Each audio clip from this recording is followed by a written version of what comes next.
Une silhouette de star, une démarche de bad boy. Deux images, un homme, une personnalité complexe, celle d'un joueur emblématique et controversé, adulé au soir, contesté le lendemain. Icône d'une génération adorée de footballeurs talentueux qui a apporté joie et fierté à un peuple qui vit la passion du ballon rond. El Hadji Ousseynou Diouf, 28 ans, idole de toute une nation à une époque où le football faisait rêver. 2002, année de gloire, la gloire d'une passion vécue intensément par cet homme. La carrière de Diouf épouse l'âge d'or de la tanière des Lions. 3 temps, des dates, un vécu. Coup d'envoi 1998 au nord du Sénégal. L'enfant de Balakos sort de cette petite ruelle au milieu des vieilles bâtisses de Saint-Louis, ancienne capitale coloniale. Les premiers instants d'une première mi-temps lancent alors le jeune garçon de 17 ans. Sur l'autre rive, la France. À ce moment précis, le coup d'œil du mythique coach de l'Ajax de l'époque, Giroud, se charge d'indiquer la voie d'un destin déjà tracé. Celui d'un footballeur hors pair qui va éblouir le monde du football. En 2000, Ferdinand Coly, Pape Bouba Diop accueillent leurs compatriotes au Racing Club de Lens. L'attaquant à la chevelure peroxydée explose. 28 buts en 2 saisons successives. Diouf épate la France tout entière et grave son nom sur le registre des meilleurs joueurs de la Ligue 1 française. La même période, Diouf fait son véritable baptême du feu avec la sélection nationale. Nous sommes le 23 avril, le Sénégal s'impose face au Bénin, 1-0. À partir de cet instant précis, le numéro 11 des Lions signe son entrée dans les annales du football sénégalais. Son rôle est déterminant dans la qualification mondiale 2002.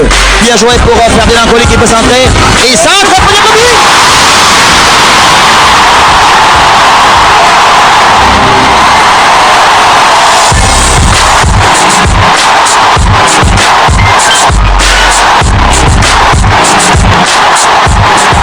En foulant la pelouse du stade Modibo Keïta de Bamako, Diouf n'imaginait peut-être pas que son destin allait le conduire jusqu'en finale de la Coupe d'Afrique des Nations de football. Mais ce soir-là, l'hymne camerounais aura retenti 2 fois dans ce mythique stade malien. Il a tout simplement fait le bonheur de Jacques Songo et vu s'envoler les espoirs de Diouf.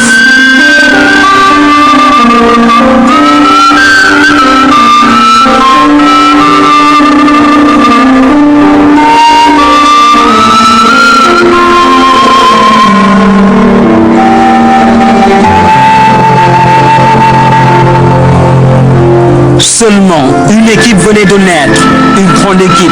À côté, El Hadji récolte un trophée que personne ne lui avait promis, le titre de Ballon d'Or africain pour la 2e fois consécutive. Pour El Hadji Diouf, le meilleur est à venir. Mondial 2002, Corée-Japon. Un palmarès exceptionnel était en train de se dérouler sous ses yeux. Le monde entier découvre le lion au crochet virevoltant. Diouf fait des merveilles. Et c'est El Hadji qui est lancé, cette fois-ci il n'est pas au jeu. Il récupère le ballon, il récupère. Attention, il de l'autre côté, ça vite. Oh là, le premier but du mondial, marqué par un Africain. Eh oui, c'est Pape Bouba Diop qui marque à la 30e minute de jeu. Vous êtes notre fierté.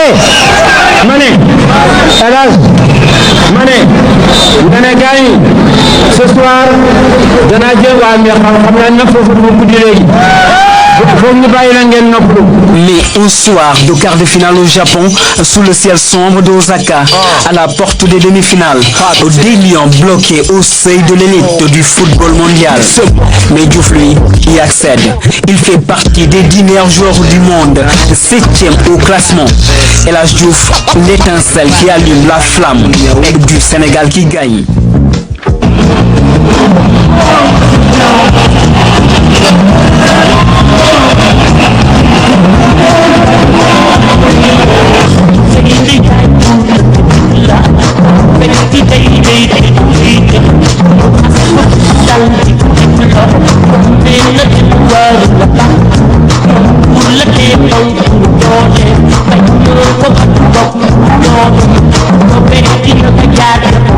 est parti en Coupe du Monde très petit et on est revenu au Sénégal très grand. Image décolorée d'un footballeur talentueux. El Hadji Diouf se dévoile le visage nu d'un bad boy qui s'expose au grand jour, l'ère de la déconvenue. L'Angleterre découvre un lion qui a trop grandi. Il sort ses griffes à tout bout de champ.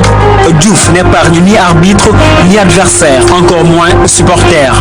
On le surnomme Dioufy Fire. Au Sénégal, Diouf se fait mauvaise réputation. Il enchaîne les virées nocturnes, Dakar by Night, version frasque. Et puis alors qu'on l'attendait à la CAN 2004, Diouf débute mal en tour préliminaire. Guy Stéphane l'écarte du groupe pour mauvaise conduite. La sanction est sévère, 4 matchs de suspension lors des phases qualificatives. En 2006 au Caire, El Hadji n'est pas décisif, avec 0 but au compteur et une moyenne 4e place du Sénégal.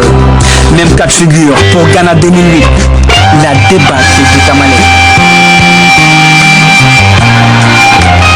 Difficile de contenir la frustration et la colère du lion. Diouf se fâche et lâche. Les joueurs, on n'a pas été solidaires et les dirigeants avec nous en plus. Aujourd'hui, on a eu ce qu'on a mérité et voilà, c'est tout. La bombe explose, elle fait des ravages.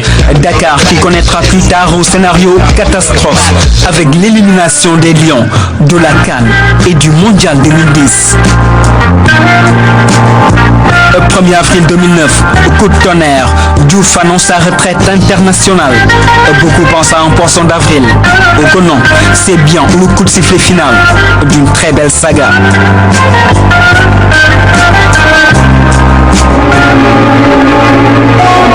Maintenant que le rideau se baisse sur votre vie de lion de la tanière, vous aurez le temps de vous retourner, vous souvenir de vos trophées, mais aussi de ce grand titre jamais remporté avec les Lions de la Teranga, votre patrie, le Sénégal.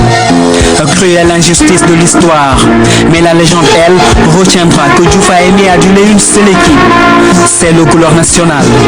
Alors au revoir et peut-être dans une nouvelle vie, vous aurez chaque instant une histoire à raconter à vos enfants. Une victoire à l'arrêt. Mais nous ne vous aurons plus comme lion, comme icône du football sénégalais. À vous, on peut sans doute tout pardonner. Vous qui léguez à la jeune génération cette bibliothèque, carnet de route d'un vrai champion.